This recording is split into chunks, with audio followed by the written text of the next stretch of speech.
J'ai invité mes parents à une petite fête de pendaison de crémaillère, mais ils ont dîné avec ma sœur et sa famille à la place. Ton appartement est terrible, j'étais seul, mais ma grand-mère est entrée et m'a donné un cadeau incroyable. Quand j'ai posté sa photo, je suis resté figé dans mon nouvel appartement, entouré de plateaux de nourriture intacts et de décorations joyeuses qui semblaient maintenant se moquer de moi. La notification sur mon téléphone me fixait. Les mots de mon père, plus tranchants que n'importe quel couteau. On dîne chez Madison finalement. Ton appartement est horrible de toute façon. Des années à être toujours la seconde, derrière ma sœur parfaite, ont défilé dans mon esprit alors que je retenais mes larmes. J'avais passé des semaines à préparer ce moment. Et maintenant, j'étais complètement seul. La sonnette a retenti, me sortant de ma spirale de douleur. Quand j'ai ouvert la porte, ma grand-mère, Nancy, se tenait là, ses yeux chauds et compréhensifs, une mystérieuse boîte en bois serrée dans ses mains usées par le temps. J'avais travaillé si dur pour cet appartement. À 32 ans, j'avais enfin réussi à rassembler assez d'argent pour un acompte après des années à économiser chaque centime. Enseigner en 3e année à l'école primaire Franklin pendant la journée et servir au bar Murphy S le week-end m'avait laissé peu de temps pour une vie sociale, mais cela en valait la peine pour avoir enfin un endroit à moi. Entre, grand-mère, dis-je rapidement en essuyant mes larmes. Je ne t'attendais pas. Eh bien, quelqu'un dans cette famille doit bien se montrer pour toi, Déborah, dit-elle en entrant et en regardant autour d'elle avec un intérêt sincère.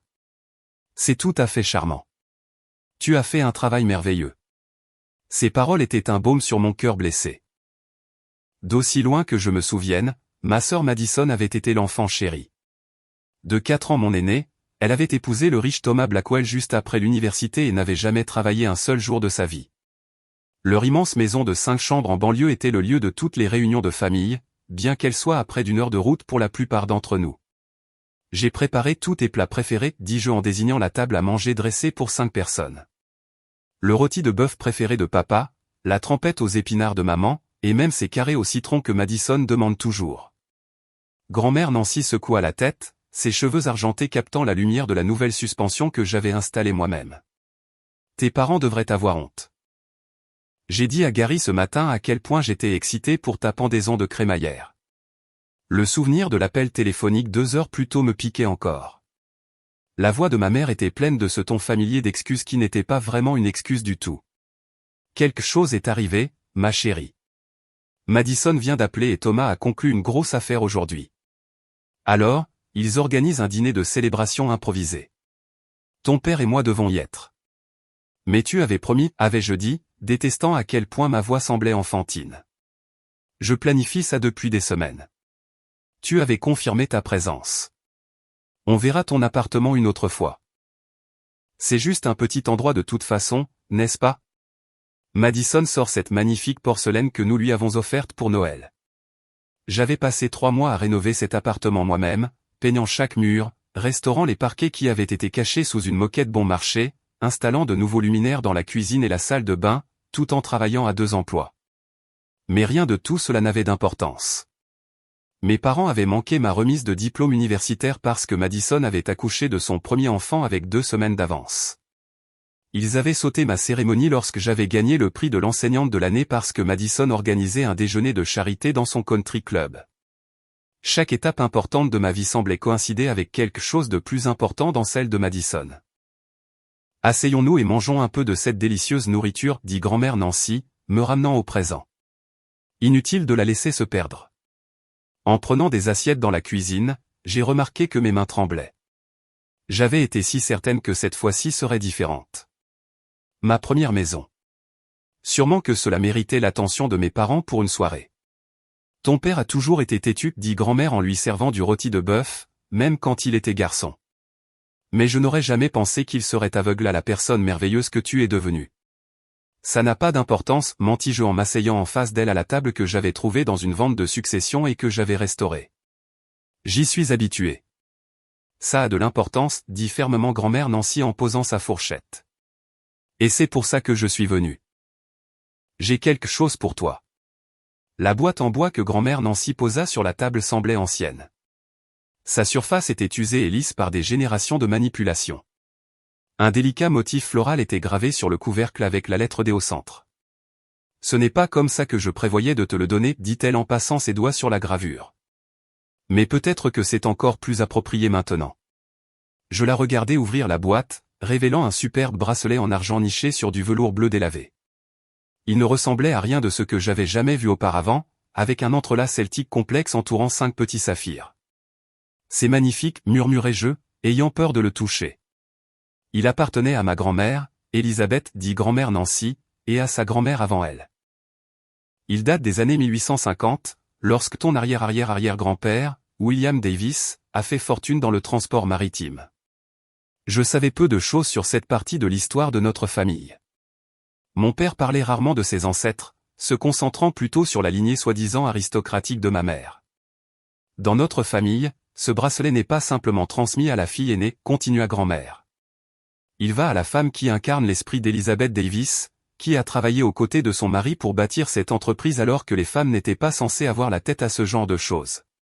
Elle souleva le bracelet de son nid de velours et me le tendit. Il va à la fille qui fait preuve de détermination, d'indépendance et de caractère. C'est toi, Déborah. Mes mains tremblaient alors qu'elle le fermait autour de mon poignet. Le métal était frais contre ma peau, mais se réchauffa rapidement. Il semblait juste, d'une certaine manière, comme s'il y appartenait. Tes parents le voulaient pour Madison, dit grand-mère sans détour. Ils y faisaient allusion depuis des années, mais le choix m'appartenait, et je t'ai choisi. Je ne pouvais pas parler, la gorge nouée, alors je me suis juste penché et je l'ai serré fort dans mes bras. Il y a autre chose que tu devrais savoir, dit-elle après que nous ayons mangé en silence complice pendant un moment. Quelque chose que j'ai eu du mal à décider si je devais te le dire. Son expression était devenue sérieuse et je sentis une lueur d'appréhension. Qu'est-ce que c'est ? Ton grand-père James, le père de mon Albert, était un homme prudent avec son argent. Quand il est mort il y a 20 ans, il a laissé des dispositions spécifiques dans son testament. Il y avait de l'argent mis de côté pour l'éducation de chaque petit enfant. Je fronçai les sourcils, essayant de traiter cette information. Mais j'ai contracté des prêts étudiants pour l'université. Je les rembourse encore. Les yeux de grand-mère Nancy se remplirent de chagrin. Je sais. Quand Albert est mort 5 ans avant son père, j'étais tellement consumé par le chagrin que je n'ai pas prêté assez d'attention aux affaires de la succession. Gary, ton père, s'est occupé de tout en tant que fils unique. Ce n'est que l'année dernière, en parcourant de vieux papiers, que j'ai trouvé des copies du testament original. Elle sortit un document plié de son sac à main et le fit glisser sur la table vers moi. Il y avait $50 000 désignés pour ton éducation, Déborah, et 70 000 autres en fiducie que tu étais censé recevoir à tes 25 ans. Mon esprit vacilla alors que je parcourais le document juridique, le langage formel nageant devant mes yeux, mais les montants étaient là, en noir et blanc, avec mon nom. Je ne comprends pas, dis-je, bien qu'un terrible soupçon se formait. Qu'est-il arrivé à l'argent ? Tes parents ont utilisé ton fonds d'éducation pour payer le mariage de Madison, cette monstruosité qui a coûté plus de $100 000, et la fiducie. Elle hésita. Je crois qu'ils l'ont utilisé pour aider Madison et Thomas avec l'acompte de leur maison. La trahison me frappa comme un coup physique. Toutes ces années à travailler des heures supplémentaires pour payer des prêts étudiants, à vivre avec 3 colocataires dans un petit appartement, à sacrifier des vacances et de nouveaux vêtements, et même des soins de santé appropriés par moment. Tout cela pendant que mes parents avaient volé mon héritage pour couvrir de cadeaux supplémentaires ma sœur déjà privilégiée. Comment ont-ils pu faire ça, murmurai-je, ma voix se brisant. C'était mon argent. J'ai essayé de réparer les choses, dit grand-mère en tendant la main pour serrer la mienne. J'ai consulté un avocat, mais c'est compliqué. Tes parents avaient une procuration à l'époque. Je me reculai dans ma chaise, le bracelet se sentant soudainement lourd à mon poignet. Ce magnifique héritage familial avait maintenant une autre signification. Ce n'était pas seulement un cadeau. C'était la façon de grand-mère Nancy de commencer à restaurer ce qui m'avait été pris. Il y a plus à l'histoire de ce bracelet que ce que je t'ai dit, dit-elle doucement. Elizabeth Davis n'a pas seulement aidé avec l'entreprise familiale. Quand son mari est mort jeune, elle l'a reprise complètement et a triplé sa valeur. C'est elle qui était le véritable créateur de richesse dans notre famille, mais les hommes en ont pris le crédit. Elle tapota la boîte en bois. Il y a des papiers dans le double fond de cette boîte. La véritable comptabilité de l'histoire de notre famille, transmise de mère en fille. Je pense qu'il est temps que tu apprennes toute l'histoire. Alors qu'elle soulevait la doublure de velours pour révéler des papiers jaunis en dessous, je réalisais que cette soirée ne ressemblait en rien à la pendaison de crémaillère que j'avais prévue. C'était le début de quelque chose de bien plus important. Le lendemain matin, je me suis rendu à la maison de banlieue de mes parents avec les documents que grand-mère Nancy m'avait donnés, bien rangés dans mon sac. Le sommeil m'avait échappé la majeure partie de la nuit alors que les questions tourbillonnaient dans mon esprit. Mes parents avaient-ils vraiment volé mon héritage? Madison le savait-elle? Combien d'autres mensonges avaient façonné la dynamique de notre famille? Je n'avais pas appelé à l'avance, sachant que ma mère trouverait une raison de reporter notre conversation. Les dimanches matins étaient généralement sûrs. Mes parents s'attardaient généralement autour d'un café et du journal jusqu'à près de midi. En entrant dans leur allée, j'ai remarqué que le VUS de luxe argenté de Madison était déjà garé là. Mon estomac s'est noué, mais c'était peut-être mieux ainsi. Si j'allais affronter cette situation, avoir tout le monde présent empêcherait que plusieurs versions de l'histoire n'émergent plus tard. Je me suis approché de la porte latérale qui menait directement à la cuisine, la façon dont la famille entrait toujours. Mais avant que je puisse frapper, j'ai entendu des voix fortes de l'intérieur. M'arrêtant, je me suis penché plus près de la fenêtre partiellement ouverte. Ce n'est pas juste quel es-tu le bracelet, se plaignit la voix familière de Madison. Je suis l'aîné. Il aurait dû me revenir. Ta grand-mère a toujours eu un faible pour Déborah, répondit ma mère. Mais ne t'inquiète pas, nous trouverons une solution. Ce bracelet vaut une fortune, surtout avec sa provenance. J'en ai besoin, maman, dit Madison, sa voix prenant un ton de désespoir que je n'avais jamais entendu auparavant. À quoi bon mettre en gage un héritage familial, intervint mon père. C'est une solution temporaire au mieux. Cela nous achèterait du temps, rétorqua Madison. Du temps. Thomas a besoin de redresser la barre. Je restais figé, incapable de m'éloigner de cette conversation que je n'étais pas censé entendre. Le fait est que Déborah a le bracelet maintenant, dit ma mère. Et tu sais à quel point elle peut être têtue, pensant toujours qu'elle sait mieux que tout le monde avec son indépendance. Elle prononça ce mot comme si c'était quelque chose de dégoûtant. Elle ne le mérite pas, dit mon père sèchement. Qu'a-t-elle jamais accompli? Un appartement dans ce quartier délabré et un travail à enseigner aux enfants des autres. Madison a construit quelque chose. Elle a un statut dans cette communauté. Leurs mots me transpercèrent comme des coups physiques. Chacun confirmant des soupçons que j'avais essayé de rejeter pendant des années. Je m'étais toujours dit que mes parents nous aimaient également. Ils s'entendaient juste mieux avec Madison. Mais c'était quelque chose de tout à fait différent. On pourrait lui parler de la grand-tante Suzanne, suggéra ma mère. Comment le bracelet devrait aller à la fille aînée?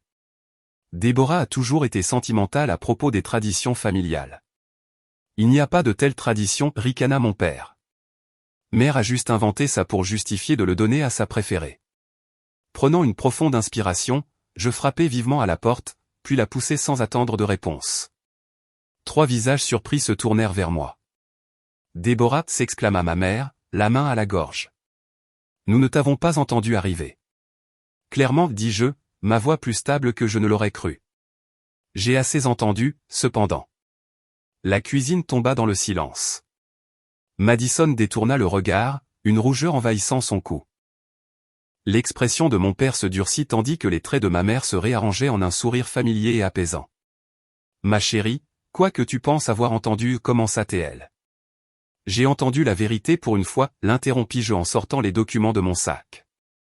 Et j'ai quelques questions sur d'autres vérités qui m'ont été cachées, comme le fonds d'éducation que grand-père James a mis en place pour moi et la fiducie que j'étais censé recevoir à 25 ans. La couleur quitta le visage de mon père. Mère n'avait pas le droit de te parler de ça. Pas le droit, répétai-je, incrédule. C'était mon héritage.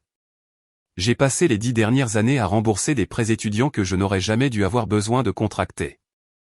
Madison semblait vraiment confuse. De quoi parles-tu? Alors, elle n'avait pas su. D'une certaine manière, cela rendait les choses pires.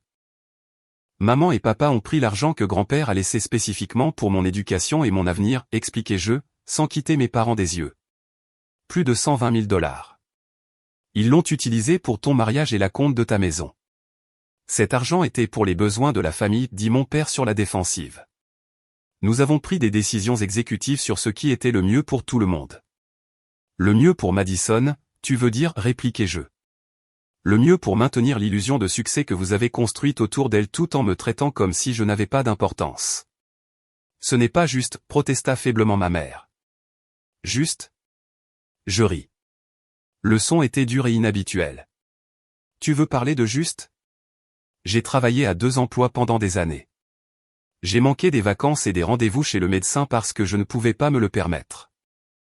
J'ai vécu avec des étrangers pour économiser sur le loyer tout en remboursant des prêts pour une éducation qui aurait dû être entièrement financée. La porte arrière s'ouvrit alors et Thomas entra, sa grande silhouette remplissant l'embrasure de la porte. Il avait l'air fatigué, le personnage de l'homme d'affaires confiant visiblement absent. Ses yeux balayèrent la scène, s'attardant sur les papiers dans ma main. « Que se passe-t-il » demanda-t-il, la voix tendue. « Discussion familiale » dit sèchement mon père. « À propos d'argent qui m'a été volé » ajoutai-je. Et apparemment, à propos de stratagème pour me prendre le bracelet de grand-mère aussi. L'expression de Thomas changea, quelque chose comme de la résignation traversant ses traits. « Madison, nous en avons parlé. Le bracelet ne résoudra pas nos problèmes. » « Quel problème » exigea mon père. « Tu viens de conclure cette grosse affaire.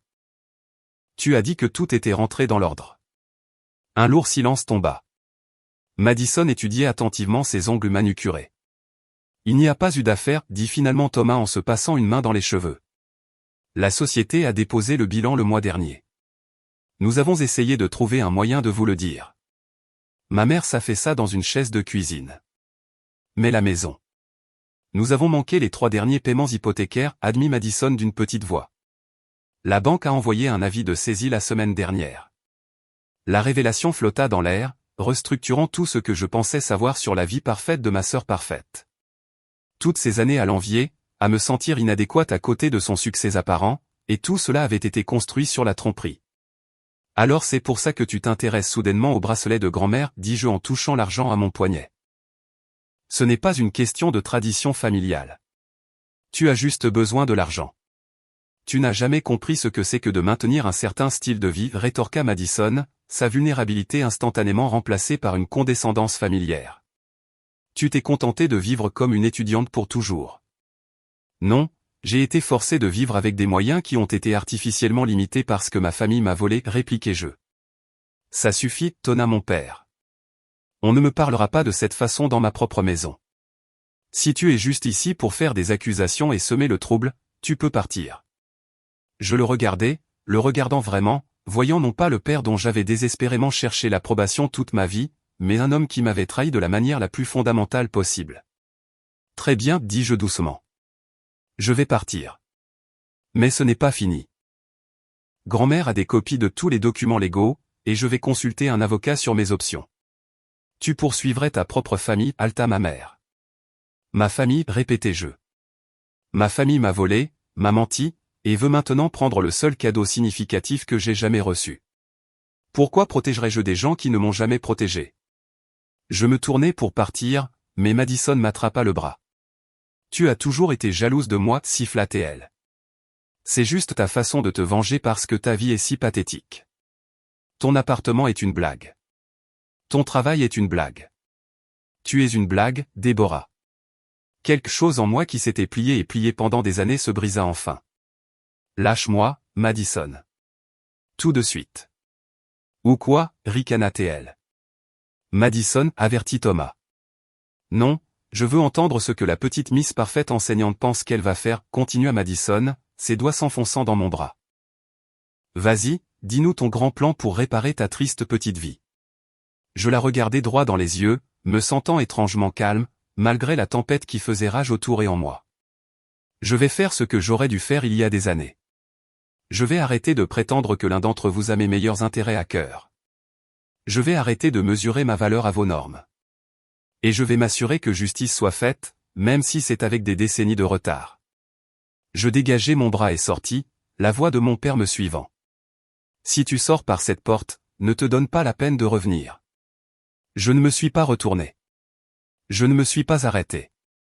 Pour la première fois de ma vie, je me choisissais moi-même plutôt que le fantasme de l'approbation familiale que j'avais poursuivi si longtemps.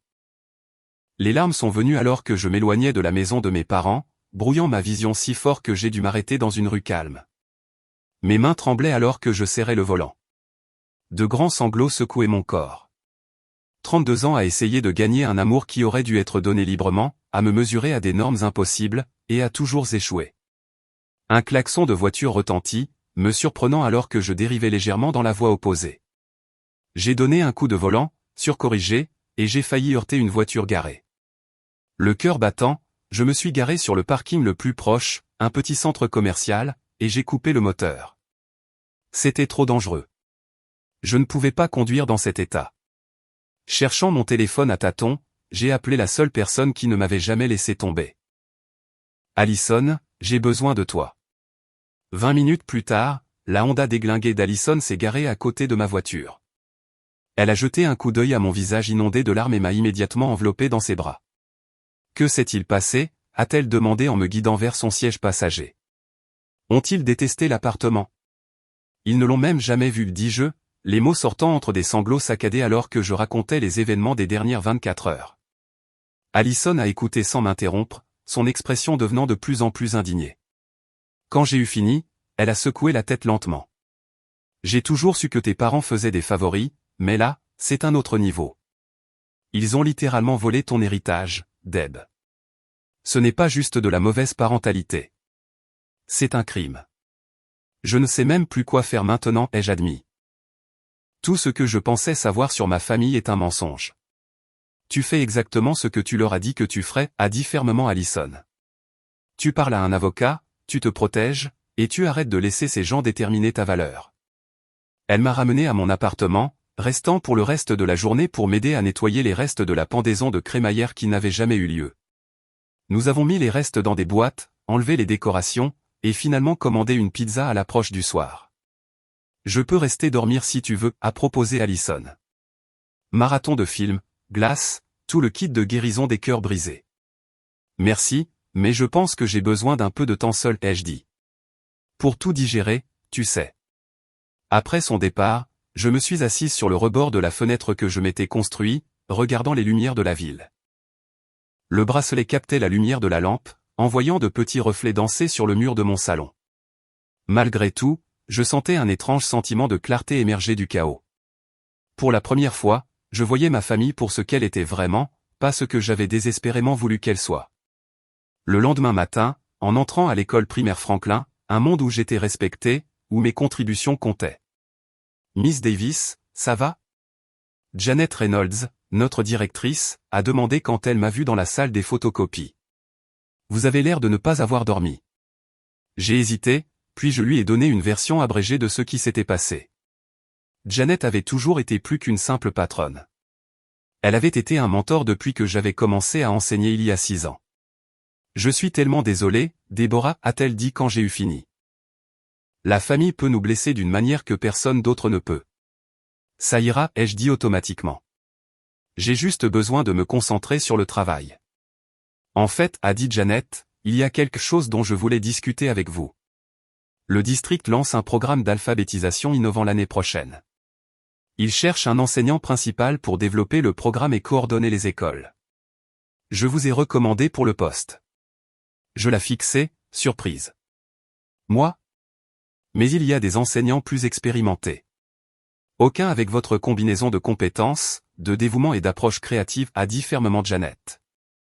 Cela vient avec une augmentation de salaire significative et réduirait vos heures de classe. J'ai pensé que cela pourrait vous permettre de quitter ce travail de barmaid. Pour la première fois depuis des jours, je sentis un véritable sourire se répandre sur mon visage. Je serais honoré. Merci d'avoir pensé à moi. Tout au long de la journée, de petites gentillesses de la part de mes collègues ont remonté mon moral. Ami de la 5e année m'a apporté un café.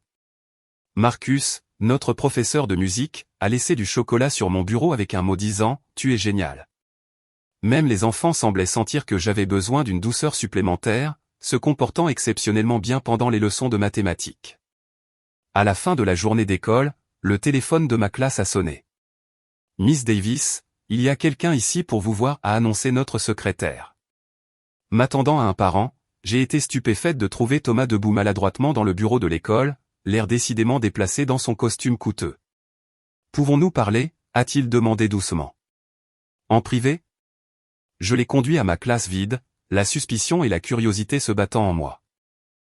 Madison ne sait pas que je suis ici, a-t-il dit immédiatement, se perchant inconfortablement sur l'une des petites chaises d'élèves. Après votre départ hier, les choses ont mal tourné. Je ne suis pas surprise, ai-je dit prudemment. Non, vous ne comprenez pas. Vos parents ont commencé à parler de récupérer le bracelet par tous les moyens nécessaires. Ils sont désespérés, Déborah. J'ai touché le bracelet, que j'avais porté au travail bien qu'il ne corresponde pas à mes vêtements décontractés d'enseignante. Pourquoi? Que se passe-t-il vraiment, Thomas? Il a soupiré lourdement, semblant soudain beaucoup plus vieux que ses 38 ans. La vérité, c'est que nous ne sommes pas seulement en difficulté financière. Nous sommes complètement sous l'eau. La maison, les voitures, les cartes de crédit de Madison, nous avons plus de 300 000 $ de dettes. Je me suis assise à mon bureau, luttant pour traiter cette information. Comment est-ce possible? Vous gagnez très bien votre vie à la société d'investissement. C'est vrai, a-t-il convenu, jusqu'à ce que ce ne soit plus le cas.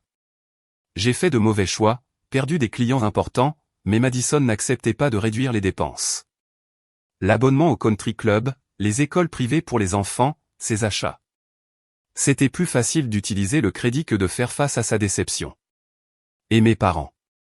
Ils nous ont aidés financièrement pendant des années, a admis Thomas, payant pour les vacances, les frais de scolarité privée, même nos impôts fonciers, mais leur fonds de retraite est presque épuisé maintenant. Votre père a fait de mauvais choix d'investissement lui aussi. J'ai secoué la tête avec incrédulité. Alors, la façade de la famille parfaite n'était que ça, une façade. Madison a un problème, a dit doucement Thomas. Une dépendance aux dépenses. Elle est en thérapie maintenant, mais c'est un long chemin. Le truc, c'est qu'elle a toujours été si jalouse de vous. De moi. Je n'ai pas pu retenir l'incrédulité dans ma voix. Elle a tout. Elle a des choses à corriger Thomas. Vous avez l'indépendance, l'autosuffisance, de vrais amis. Elle le voit même si elle ne l'admettrait jamais. En partant, Thomas s'est arrêté à la porte. Soyez prudente, Déborah. Vos parents ne pensent pas rationnellement en ce moment. Ce bracelet représente une issue au désordre qu'ils ont créé, du moins dans leur esprit. Ce soir-là, j'ai reçu une autre visite surprise. Plusieurs de mes collègues du Murphy S Bar se sont présentés à mon appartement, les bras chargés de nourriture, de boissons et de petits cadeaux de pendaison de crémaillère. Janet nous a raconté ce qui s'est passé avec votre famille, a expliqué Rick, qui gérait le bar. Nous avons pensé que vous méritiez une vraie pendaison de crémaillère avec des gens qui vous apprécient vraiment. Pendant les heures qui ont suivi, mon appartement a été rempli de rire et de chaleur sincère. Carlos, notre cuisinier, avait préparé ces fameuses enchiladas. Tina, une autre barmaid, a apporté une belle plante en pot. Même le timide Eddie de la cuisine était venu avec une couverture tricotée à la main pour rendre votre coin-fenêtre plus confortable. En regardant ces gens qui avaient choisi de célébrer avec moi, j'ai ressenti un profond changement dans ma compréhension de la famille. Peut-être que le sang n'était pas la seule chose, ni même la plus importante, qui liait les gens les uns aux autres. Le lendemain, j'ai pris rendez-vous avec le docteur Sarah Reynolds, une thérapeute qu'Allison m'avait recommandée. Elle a écouté attentivement mon histoire familiale, posant parfois des questions pour clarifier. Ce que vous décrivez est une dynamique classique de l'enfant chéri et du bouc émissaire, a-t-elle expliqué. Certains parents, pour diverses raisons psychologiques, divisent leurs enfants en rôles. L'enfant chéri ne peut rien faire de mal et reçoit des éloges et des ressources disproportionnées. Le bouc émissaire devient le réceptacle des blâmes familiaux et reçoit des critiques et des privations disproportionnées. Mais pourquoi, ai-je demandé, la question qui m'avait hanté pendant des décennies. Souvent, cela n'a rien à voir avec les enfants eux-mêmes, a dit le docteur Reynolds. Il s'agit des problèmes non résolus des parents. L'enfant chéri représente souvent le moi idéalisé que le parent voulait être. Le bouc émissaire peut leur rappeler des qualités qu'ils n'aiment pas en eux-mêmes ou chez d'autres qui les ont blessés. J'ai quitté cette première séance avec une recommandation de livre et un étrange sentiment de soulagement. Il y avait un nom pour ce que j'avais vécu. Ce n'était pas juste dans ma tête. Et surtout, ce n'était pas de ma faute. Ce soir-là, j'ai reçu un appel d'un numéro que je ne reconnaissais pas. Déborah, c'est encore Thomas. Il s'est passé quelque chose. Madison a découvert que je suis venu vous voir, et elle est furieuse. Elle menace de venir à votre appartement. J'ai essayé de l'arrêter, mais j'ai pensé que vous devriez le savoir. Alors que je raccrochais, un message texte est apparu d'un numéro inconnu. Je sais ce que tu as fait. Tu as retourné mon mari contre moi. Tu as toujours été jalouse. Je viens chercher ce qui m'appartient. J'ai immédiatement appelé grand-mère Nancy. Verrouille tes portes, ma chérie, a-t-elle dit après que j'ai expliqué la situation. Madison a toujours eu le caractère de son père.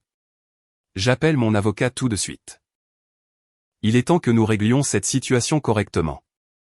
Pour la première fois de ma vie, j'ai eu l'impression que quelqu'un me protégeait vraiment. En vérifiant mes serrures et en tirant les rideaux, j'ai réalisé que je n'avais pas peur. Quelle que soit la tempête qui arrivait, je la surmonterais. J'avais passé toute ma vie à être la responsable, la pacificatrice, celle qui se sacrifiait. Maintenant, il était temps de me défendre, quoi qu'il arrive. Le truc avec les testaments, a dit Sarah Winters en étalant des documents sur sa table de salle à manger, c'est qu'ils sont des archives publiques une fois qu'ils ont été homologués.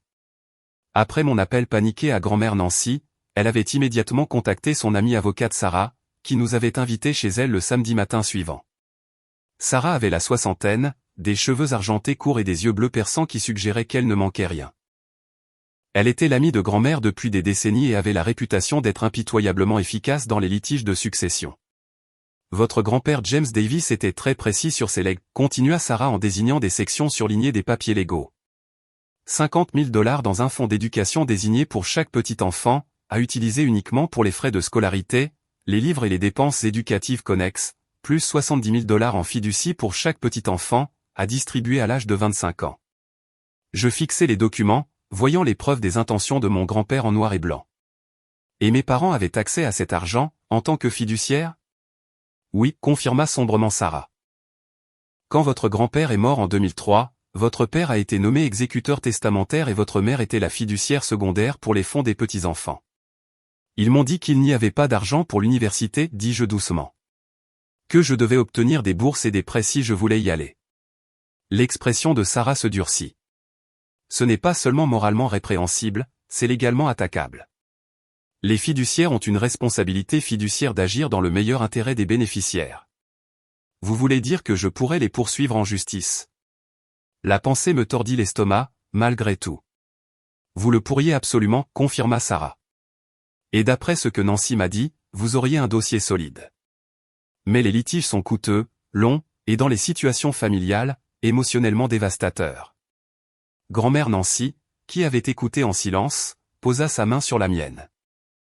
Il y a autre chose que tu devrais voir, Déborah. Elle ouvrit un portefeuille en cuir et en sortit plusieurs photographies jaunies. La première montrait une jeune femme en robe du 19e siècle, arborant fièrement un bracelet en argent familier à son poignet. C'est Elizabeth Davis en 1870, expliqua grand-mère. Et voici son journal. Elle ouvrit soigneusement un petit livre relié en cuir. À l'intérieur, d'une écriture fanée mais élégante, se trouvait un compte rendu détaillé des affaires de la famille Davis. Je parcourus les pages, les yeux écarquillés, en lisant l'analyse claire et perspicace d'Elizabeth sur les routes maritimes, la valeur des cargaisons et les partenariats commerciaux. C'est elle qui était le cerveau des affaires derrière la fortune des Davis, réalisai-je. Exactement, acquiesça grand-mère. Et elle a laissé des instructions très précises sur le bracelet. Elle se tourna vers les dernières pages du journal où Elizabeth avait écrit ses volontés. Ce bracelet ne représente pas seulement une richesse matérielle, mais l'esprit d'indépendance et de détermination qui a guidé l'œuvre de ma vie. Il ne sera pas transmis automatiquement à l'aîné, mais à la fille de chaque génération qui démontre ses qualités, selon le jugement du gardien actuel. En dessous se trouvait une liste de noms et de dates montrant le chemin que le bracelet avait parcouru à travers les générations de femmes Davis. Parfois, il était allé à une fille aînée, parfois non. La dernière entrée lisait « Nancy Davis Hamilton, 1962 ». Il y a de la place pour ton nom maintenant, dit doucement grand-mère. Sarah examinait le journal avec un intérêt professionnel. Cela crée une situation juridique intéressante. Le bracelet ne faisait pas partie de la succession de votre grand-père. C'est une tradition familiale distincte avec sa propre histoire documentée. Cela renforce considérablement votre position si Madison ou vos parents essaient de le réclamer. Il y a plus, dit grand-mère Nancy en sortant un autre document. J'ai visité la First National Bank hier et j'ai parlé avec Marcus Jenkins, qui s'est occupé de la succession de James. Il m'a fourni les registres de transactions de votre fonds d'éducation et de votre fiducie. Les relevés bancaires racontaient une histoire accablante. 2 mois après la mort de mon grand-père, 50 000 $ avaient été transférés de mon fonds d'éducation au compte personnel de mes parents. 3 jours plus tard, un chèque de près de ce montant exact avait été émis à l'ordre d'Elegant Occasion, la société qui avait organisé le mariage extravagant de Madison. Quand j'ai eu 25 ans, la fiducie qui aurait dû me revenir avait plutôt été dispersée par plusieurs transactions plus petites, finançant finalement la compte de la maison de Madison et Thomas. La piste papier était claire et indéniable.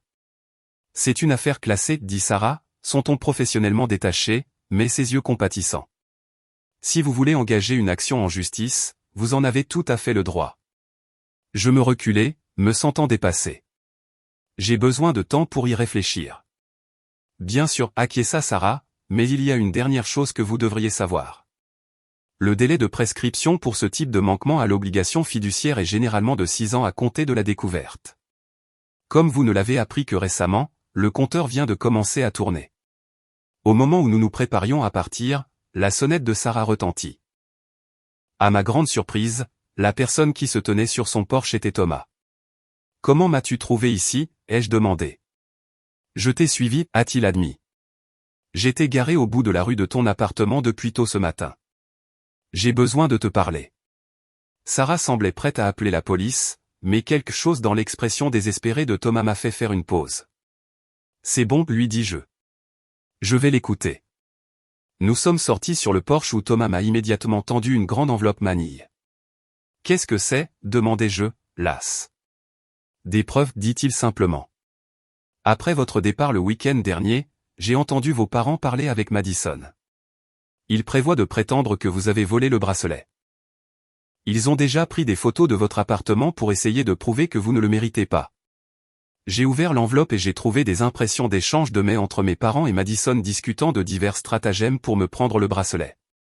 Le plus récent, daté d'il y a à peine 2 jours, détaillait un plan pour prétendre que le bracelet m'avait été temporairement prêté et qu'il était en fait promis en garantie d'un prêt qu'ils avaient accordé à Madison. « Pourquoi fais-tu ça ?» ai-je demandé à Thomas.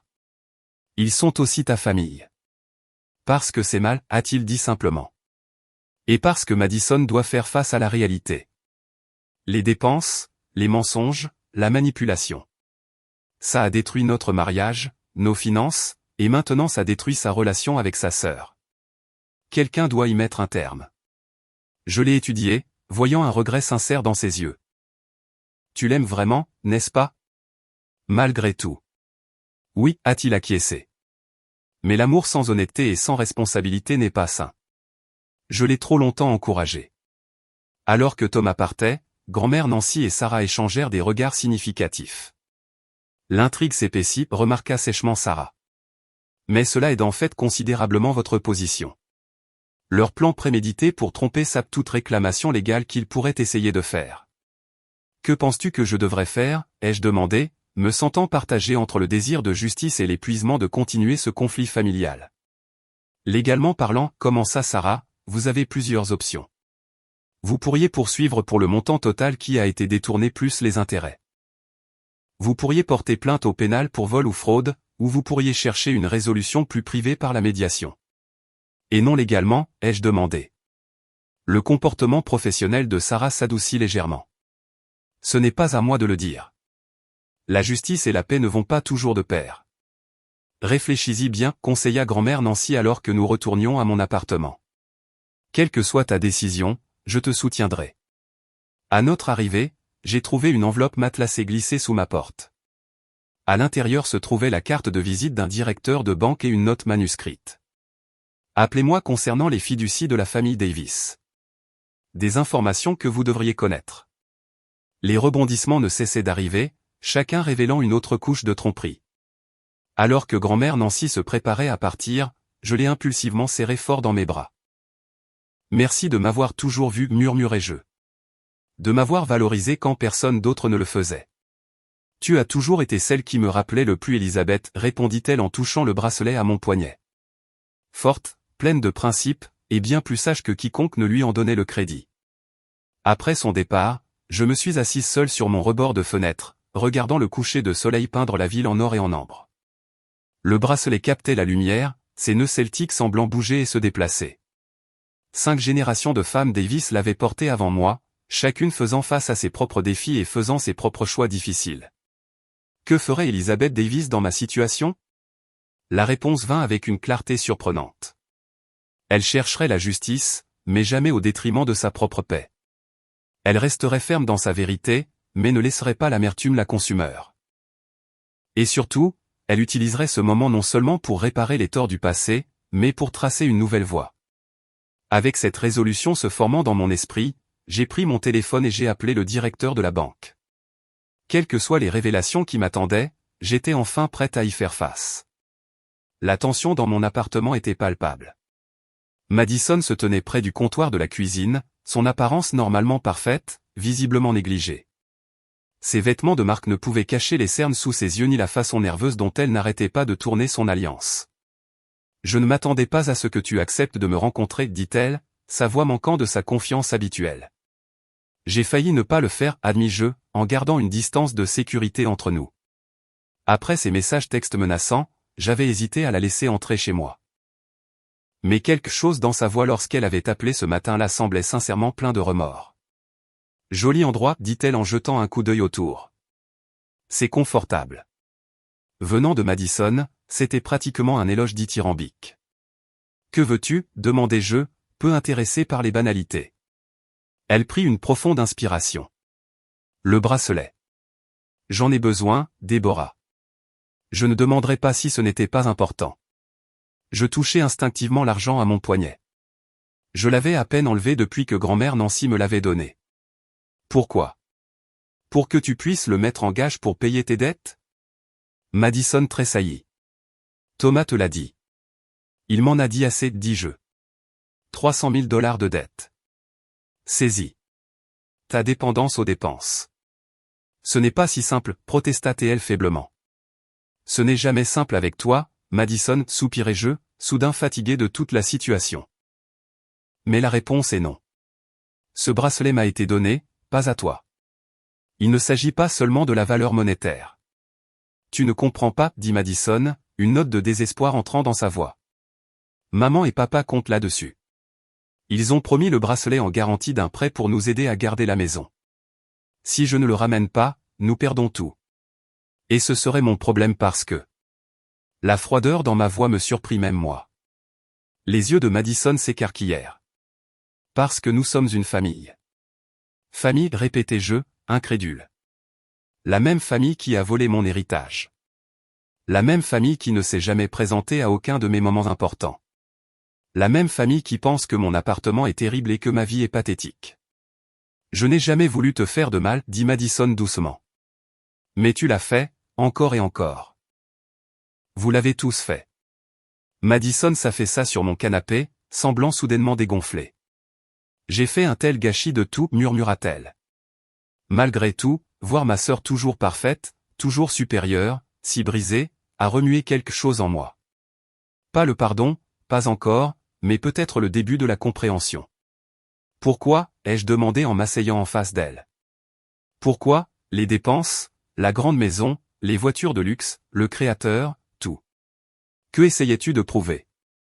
Madison resta silencieuse si longtemps que je pensais qu'elle ne répondrait peut-être pas. Quand elle parla enfin, sa voix était à peine audible. J'essayais d'être assez, dit-elle. Maman et papa avaient toujours de telles attentes. La fille parfaite, la femme parfaite, la mère parfaite. Les dépenses. Ça a commencé comme un moyen de créer la vie qu'ils attendaient. Mais ensuite, c'est devenu autre chose, quelque chose que je ne pouvais pas contrôler. Et ils l'ont encouragé, réalisai-je.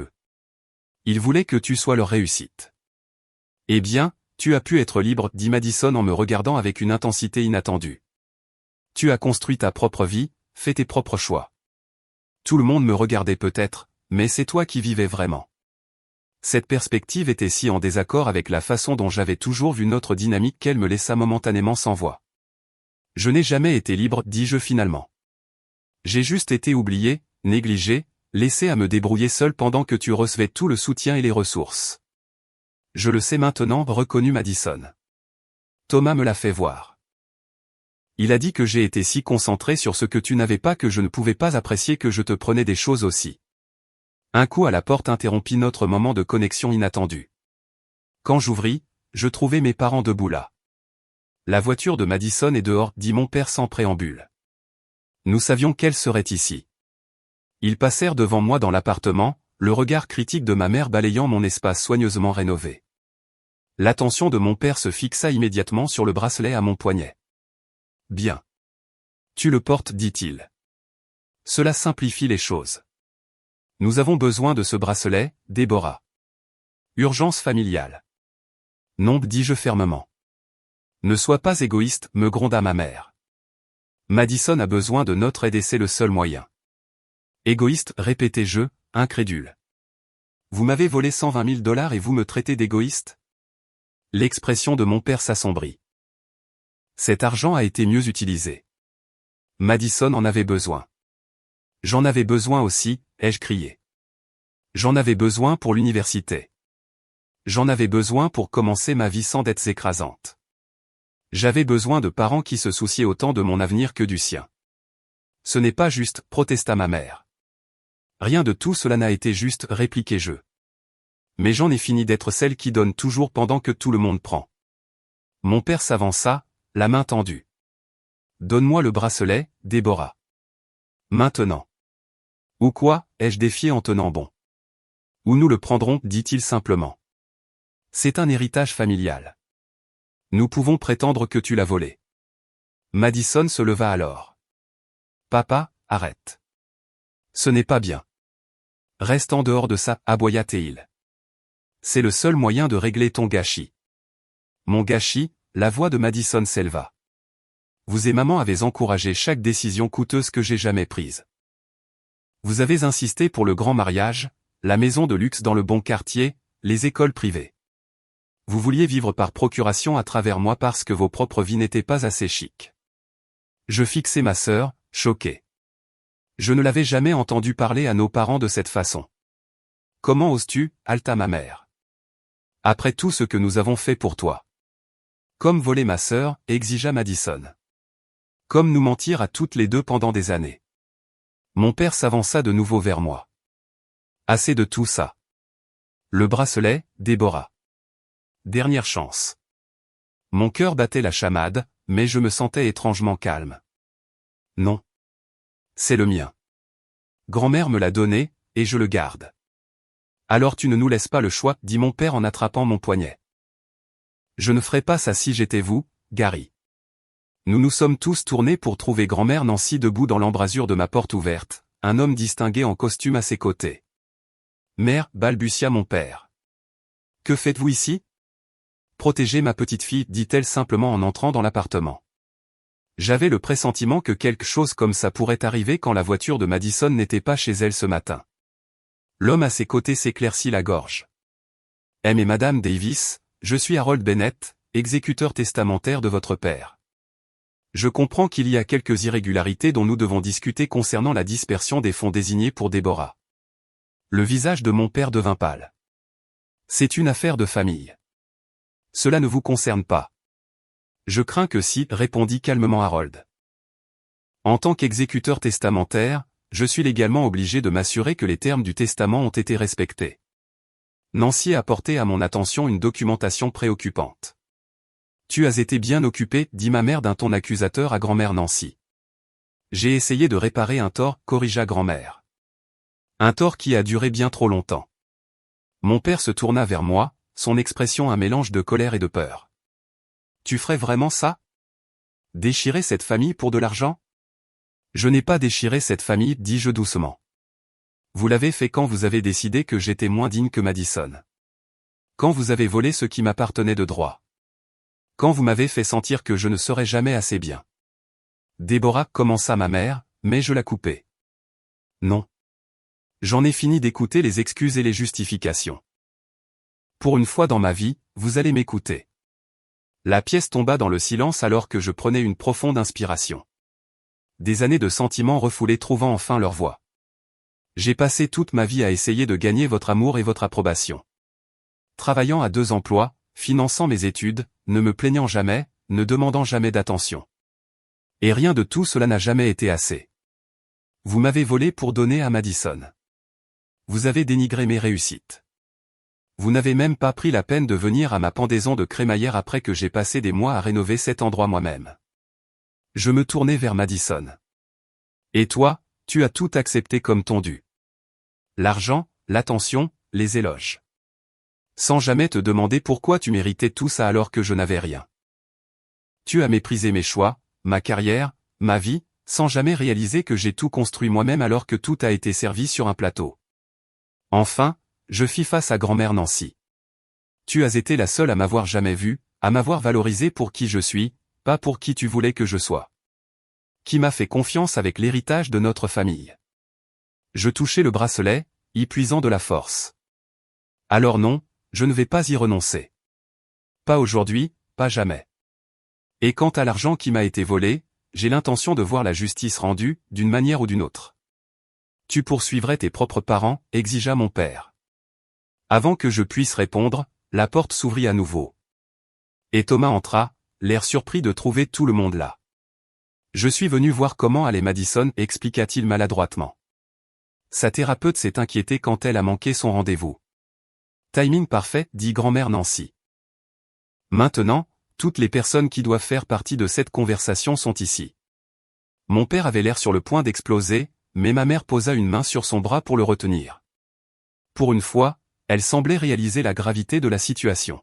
« Que veux-tu, Déborah » demanda-t-elle doucement. C'était la première fois de ma mémoire qu'elle m'avait posé cette question et semblait sincèrement intéressée par la réponse. « Je veux une reconnaissance, dis-je après un moment de réflexion. De ce qui m'a été pris, de la façon dont j'ai été traité. Et je veux une restitution de mon héritage. » « Nous n'avons pas ce genre d'argent, protesta mon père. « Alors nous trouverons une autre solution, intervint Harold Bennett. Peut-être un plan de paiement ou la liquidation d'actifs. Comme vendre la maison, demanda ma mère, horrifiée. Si nécessaire, acquiesça Harold. La loi est assez claire sur le détournement de fonds d'héritage. Un silence tendu tomba sur la pièce. Le moment s'étira, lourd de décennies d'histoire familiale et du poids des décisions qui façonneraient nos relations futures. Puis, de manière inattendue, Madison s'avança. « Je vendrai ma collection de bijoux » proposa-t-elle. « Et mes sacs de créateur. Thomas et moi prévoyons de déménager dans plus petit de toute façon. Nous pouvons contribuer à rembourser Déborah. » Thomas hocha la tête, l'air à la fois surpris et fier de sa femme. « J'ai quelques obligations d'épargne » ajouta grand-mère Nancy. « Je les gardais pour un jour de pluie. Je pense que cela se qualifie. » Mon père les regarda, incrédule. « Vous prenez tous son parti, après tout ce que nous avons fait pour cette famille. »« C'est justement ça, papa, dis-je doucement. Vous ne l'avez pas fait pour la famille. Vous l'avez fait pour Madison, à mes dépens. Et il est temps de réparer ça. » Alors que la réalité de la situation s'imposait, je vis quelque chose que je n'avais jamais vu auparavant. Mon père a court de mots. Son autorité, incontestée si longtemps au sein de notre dynamique familiale, s'effritait sous ses yeux. Nous devrions continuer cette discussion en présence de représentants légaux, suggéra diplomatiquement Harold. J'ai pris la liberté de programmer une réunion demain à mon bureau. Alors que tout le monde se préparait à partir, Madison hésita, puis s'approcha de moi. Pour ce que ça vaut, dit-elle doucement, je suis désolé. Je ne savais pas pour ton héritage, mais j'aurais dû me demander pourquoi j'avais toujours tout et toi rien. Ce bracelet.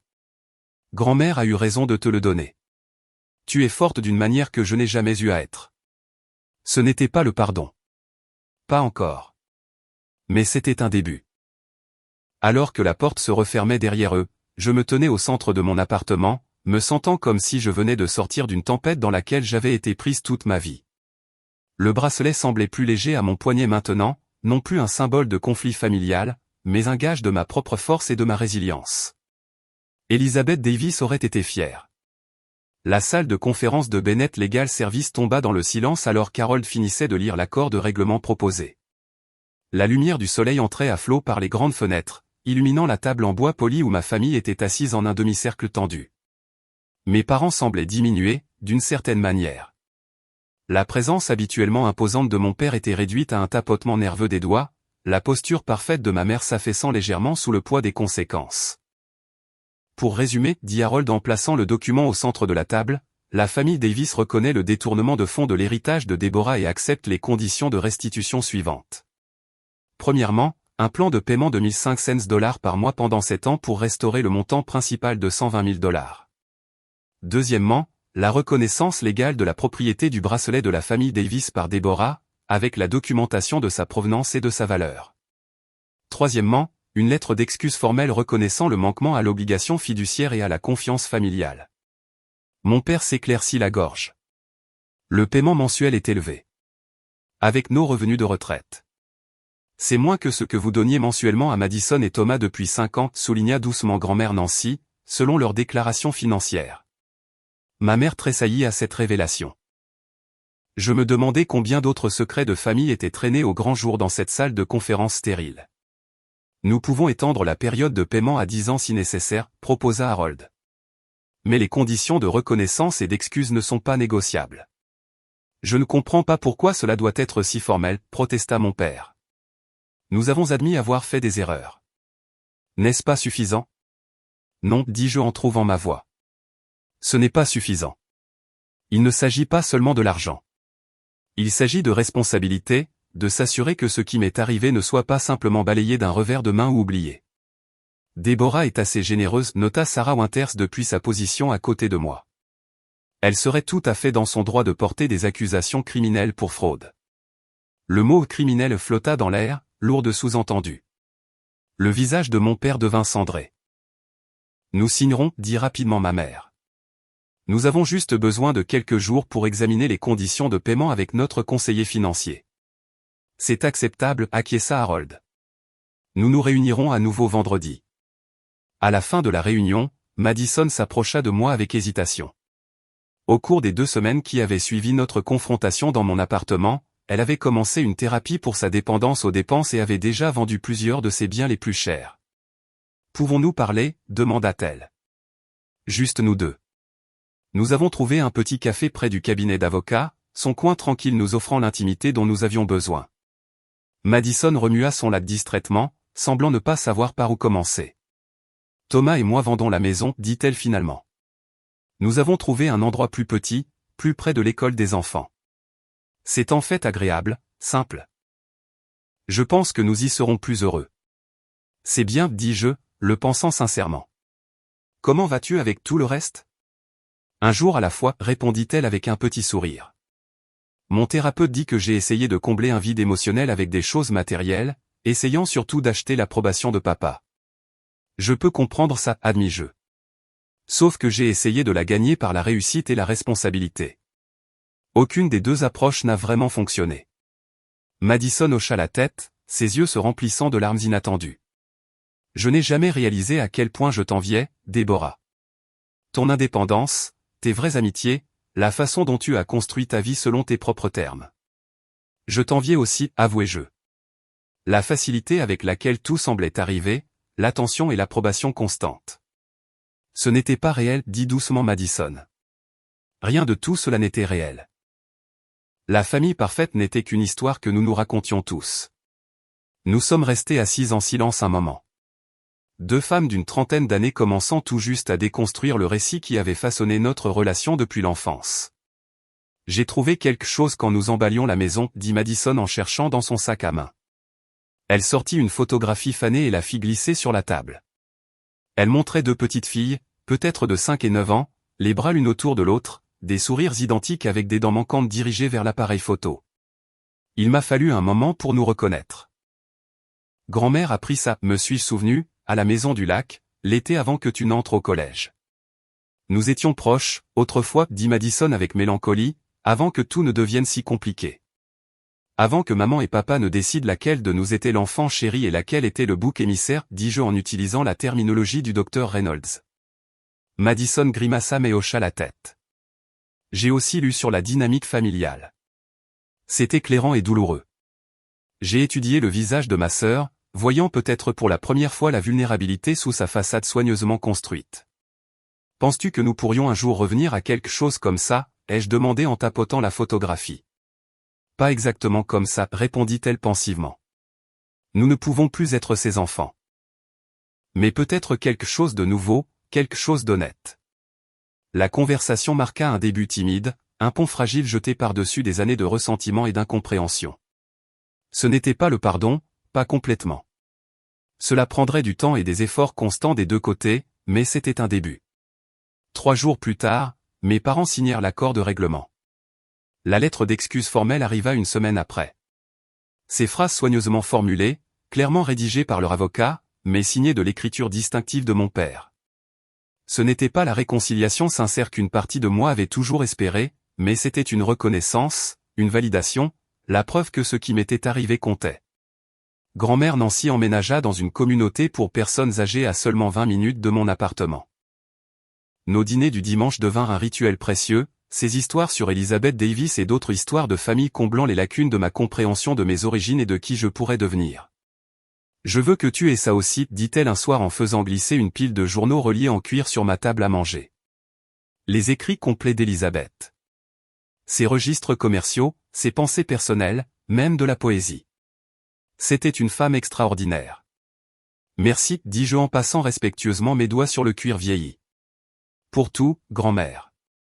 Pour m'avoir vu quand personne d'autre ne le faisait. Tu as toujours été facile à voir, ma chérie, répondit-elle avec un doux sourire. Tu brillais si fort, même quand ils essayaient d'éteindre ta lumière. La promotion à l'école se concrétisa, me permettant de quitter enfin mon travail de barmaid chez Murphy S. Mes collègues m'ont organisé une vraie fête d'adieu, avec un gâteau décoré pour ressembler à mon immeuble. Tu es toujours la bienvenue pour des verres gratuits, promit Rick en me serrant dans ses bras au revoir. Notre enseignante préférée mérite d'être célébrée. La vie s'installa dans un nouveau rythme. Les paiements mensuels de mes parents arrivaient ponctuellement, bien que nos interactions personnelles restaient tendues et peu fréquentes. Madison et moi nous rencontrions pour un café toutes les quelques semaines, reconstruisant lentement une relation basée sur l'honnêteté plutôt que sur la compétition. Thomas trouva un nouvel emploi dans une plus petite entreprise, travaillant des heures plus raisonnables et renouant avec ses enfants d'une manière que son ancien style de vie ne lui avait pas permis. 6 mois après notre confrontation, j'ai finalement décidé quoi faire de la photo du bracelet que grand-mère Nancy m'avait suggéré de prendre. Un dimanche soir tranquille, j'ai créé une publication sur les réseaux sociaux, partageant son image avec une version brève de son histoire et comment il m'était parvenu. Ce bracelet appartenait à Elizabeth Davis au XIXe siècle, une femme dont le sens des affaires et la détermination ont bâti un héritage familial, ai-je écrit. Il a été transmis de génération en génération à des femmes qui incarnent son esprit d'indépendance et de résilience. Quand je l'ai reçu de ma grand-mère, il est devenu un catalyseur pour guérir de profondes blessures familiales et retrouver ma propre valeur. Parfois, les héritages les plus précieux ne sont pas seulement d'une valeur monétaire, mais concernent les histoires qu'ils portent et la force qu'ils inspirent. Quels héritages familiaux ont une signification particulière dans votre vie? Je ne m'attendais pas à beaucoup de réactions, mais le matin, la publication avait des milliers de j'aime et des centaines de commentaires. Les gens partageaient des histoires de leurs propres héritages familiaux, de litiges de succession, de la recherche de la paix après un conflit familial. Des messages privés ont rempli ma boîte de réception, beaucoup de femmes qui voyaient leur propre dynamique familiale se refléter dans mon histoire.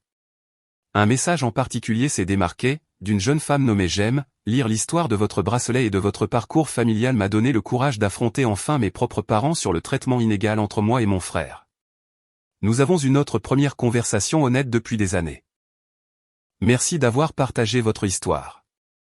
Ce qui a commencé comme une simple publication a évolué en quelque chose de plus grand. Avec les encouragements d'Alison et de grand-mère Nancy, j'ai lancé un blog relatant mon parcours continu de guérison familiale et de découverte de soi. La réponse a été écrasante, créant une communauté de personnes naviguant dans des eaux similaires de dysfonctionnement familial et de réconciliation. Un an jour pour jour après la pendaison de crémaillère ratée, j'ai organisé une autre réunion dans mon appartement. Cette fois, les invités comprenaient non seulement mes amis les plus proches, mais aussi Madison et ses enfants, Thomas, grand-mère Nancy, et même mes parents, qui sont arrivés maladroitement, mais avec une plante d'intérieur et une bouteille de vin. En regardant autour de moi cette assemblée imparfaite, j'ai réalisé que la guérison ne ressemble pas toujours à une résolution parfaite. Parfois, elle ressemble à des limites difficiles. Parfois, elle ressemble à de nouveaux départs timides. Parfois, elle ressemble à apprendre à se valoriser soi-même, même lorsque les autres ont échoué à le faire. Le bracelet a capté la lumière alors que je levais mon verre pour un toast. Son argent brillant contre mon poignet. 5 générations de femmes Davis l'avaient porté avant moi. Chacune faisant face à ses propres défis, chacune trouvant sa propre voie. C'était maintenant mon tour de continuer cet héritage. Pas seulement celui du bracelet physique, mais de la force, de la résilience et de la sagesse qu'il représentait. Au nouveau départ, dis-je simplement. Et à la famille que nous choisissons d'être. L'écho des verres qui trinquent a rempli mon appartement. La maison que j'avais construite de mes propres mains, maintenant remplie des personnes qui me voyaient et me valorisaient vraiment. La route à venir ne serait peut-être pas toujours facile, mais je la parcourais avec confiance, sûr de savoir que ma valeur n'avait jamais dépendu de la reconnaissance de quelqu'un d'autre. Comme Elizabeth Davis avant moi, j'avais trouvé ma propre voie, revendiqué mon propre héritage, et ce faisant, j'étais enfin rentré chez moi, en moi-même. Avez-vous déjà eu à vous défendre contre votre propre famille? Quels héritages familiaux ont une signification particulière pour vous? J'adorerais lire vos histoires dans les commentaires ci-dessous. Si cela a résonné en vous, veuillez aimer et vous abonner pour plus d'histoires de résilience et de guérison. Et si vous connaissez quelqu'un qui pourrait trouver du réconfort en sachant qu'il n'est pas seul dans les luttes familiales, veuillez partager ceci avec lui. Merci d'avoir écouté mon parcours et je vous souhaite force et paix sur le vôtre.